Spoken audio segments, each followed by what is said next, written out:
এই যারা রোজা ভেঙে ফেলে তাদেরকে আপনারা এই হাদিসটা নিজেরা আজকে মুখস্থ করবেন, আর যারা ওই যে লাল কাপড় টাপড় লাগায় খায় এদেরকে এই হাদিসটা শোনায় দিবেন। পারবেন না ইনশাল্লাহ? বাংলাটা মুখস্থ রাখতে পারবেন তো? বাস শেষের অংশটা মুখস্থ রাখলেই চলবে, শুধু শেষের জায়গাটা মুখস্থ রাখলে চলবে। আমি বলছি, মন দিয়ে শুনুন। রাসূলুল্লাহ সাল্লাল্লাহু আলাইহি সাল্লাম বলেন, আমি ঘুমিয়ে আছি, দুই ব্যক্তি আমার কাছে আসছে। আসার পর ফাআখাযা বিদবঈ, আমার বাহু ধরছে। কিভাবে? বাহু ধরছে। তো ধরার পর আমার টাইনা নিয়ে যাইতেছে, স্বপ্নে দেখতেছে নবীজি। সুবহানাল্লাহ। নবীজি বলেন, আমারে নিয়ে যাইতেছে, যাইতে যাইতে দেখলাম ফাআতায়া বি জাবালান ওয়া'রা, আমারে একটা পাহাড়ের কাছে নিয়ে গিয়েছে, আমারে একটা পাহাড়ের কাছে নিয়ে গিয়েছে। তো এই দুর্গম পাহাড়, এই দুর্গম পাহাড়ের সামনে গিয়ে আমি দাঁড়ায় রয়েছি। দুর্গম পাহাড়, ওটার সামনে দাঁড়ায় রয়েছি। নবীজিরে নিয়ে গেছে কয়জন? দুইজন। এইভাবে মনে করেন দুইজন রসুলরে এইভাবে দুই বাহুতে ধইরা দুইজন নিয়ে গেছে।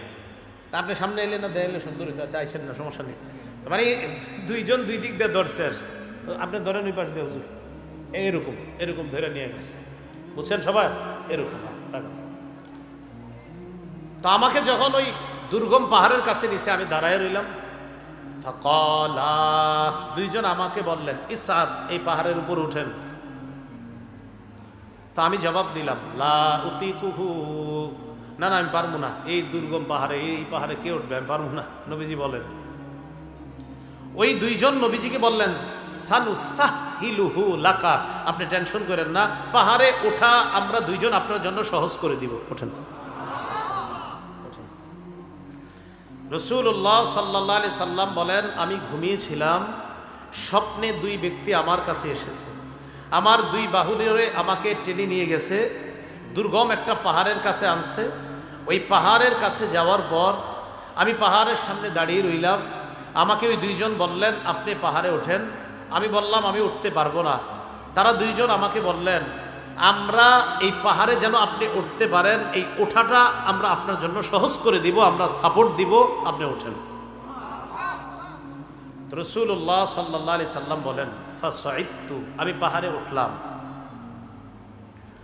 পাহাড়ে ওঠার পর আমি দেখলাম, ইদান বিআসওয়াতিন শাদীদা, প্রচন্ড আওয়াজ আমার কানে আসতেছে। কোথায় উঠাই আওয়াজ পাইছে? পাহাড়ের উপরে। রাসূলুল্লাহ সাল্লাল্লাহু আলাইহি সাল্লাম বলেন, হাত্তা ইদা কুনতু ফি সাওয়াইল জাবাল, যখন পাহাড়ের মাঝামাঝি জায়গায়, সমতল জায়গায় গেলাম, সেখানে গিয়ে ইদান বিআসওয়াতিন শাদীদা, প্রচুর আওয়াজ শুনলাম, ভয়ঙ্কর আওয়াজ, চিৎকারের আওয়াজ আমার কানে আসছে।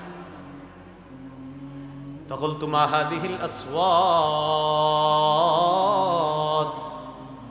আমি প্রশ্ন করলাম, এগুলা কিসের আওয়াজ? ওই দুইজন জবাব দেয়, আহলিন নার, এগুলা জাহান্নামীদের চিৎকারের আওয়াজ। নবীজি বলেন, সুম্মান তালাকাবি, এরপর আমাকে সামনের দিকে নিয়ে যায়, যাইতে লাগলাম, যাইতে যাইতে ফাইদা আনা বিকাউমিন মুআল্লাকিনা বিআরাতিবিহিম মুশাক্কাকাতিন আশদাকুহুম, যাইতে যাইতে হঠাৎ আমি একদল মানুষের সামনে গেলাম, তাদের দিকে তাকায় দেখলাম পাগুলা উপরের দিকে বেঁধে রাখা, পাগুলা বেঁধে রাখা, মাথা নিচে। আর কি দেখেন? পা উপরে মাথা নিচে, মুশাক্কাকাতিন আশদাকুহুম, এই দুই পাশের যে দুই গাল, এই দুই গাল করাত দ্বারা চিরতেছে, উপরে পাগুলা, নিচে ঝুলন্ত, তো এইভাবে আপনার গাল ছিঁড়তেছে। তাসিলু আশদাকুহুম দামা, এই পুরা গাল, এই চোয়াল সহ রক্ত পড়তেছে। এই কল্পনায় আনেন, দৃশ্যটা কল্পনায় আনেন, পা উপরে মাথা নিচে, দুই পাশের গাল থেকে রক্ত পড়তেছে, ব্যাপারটা কত ভয়ঙ্কর।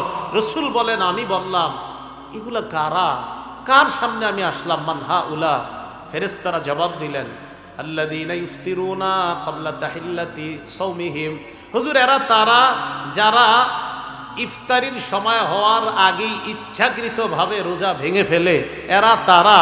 আর যারা রোজা রাখে না তাদের অবস্থা তো আরো ভয়ঙ্কর। রাসূল বলেন, একদল হুজুর ইচ্ছাকৃতভাবে রোজার সাথে তামাশা করে, ইচ্ছা করে রাখে, মন চায় আমি রাখবো, মন চায় রাখবো না, ইচ্ছা করে যারা ভেঙে ফেলে, এদের এই অবস্থা এটা চলতেই থাকবে। পাগুলা উপরের দিকে দেওয়া, মাথা নিচের দিকে দেওয়া, দুই পাশের গাল বেয়ে বেয়ে রক্ত পড়তেছে। এরা কারা? যারা ইচ্ছাকৃতভাবে রোজা ভেঙে ফেলে।